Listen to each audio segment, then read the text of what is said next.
തൃശൂർ വരവൂരിൽ 2 പേരെ ഷോക്കേറ്റ് മരിച്ച നിലയിൽ കണ്ടെത്തി. കുണ്ടന്നൂർ സ്വദേശികളായ രവീന്ദ്രൻ, സഹോദരൻ അരവിന്ദാക്ഷൻ എന്നിവരാണ് മരിച്ചത്. കാട്ടുപന്നിയെ തുരത്താൻ സ്ഥാപിച്ച വൈദ്യുത കമ്പിയിൽ നിന്നാണ് ഷോക്കേറ്റത്. എരുമപ്പെട്ടി പോലീസ് അന്വേഷണം ആരംഭിച്ചു.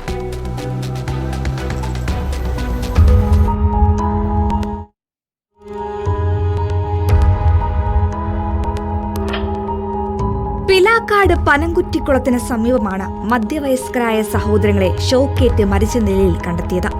കാട്ടുപന്നിക്ക് വെച്ച കെണിയിൽ അബദ്ധത്തിൽ കുടുങ്ങി ഷോക്കേറ്റ് മരിച്ചതെന്നാണ് പോലീസ് നിഗമനം. ഇരുവരും ഇന്നലെ രാത്രി മീൻ പിടിക്കാനായി വീട്ടിൽ നിന്നും ഇറങ്ങി.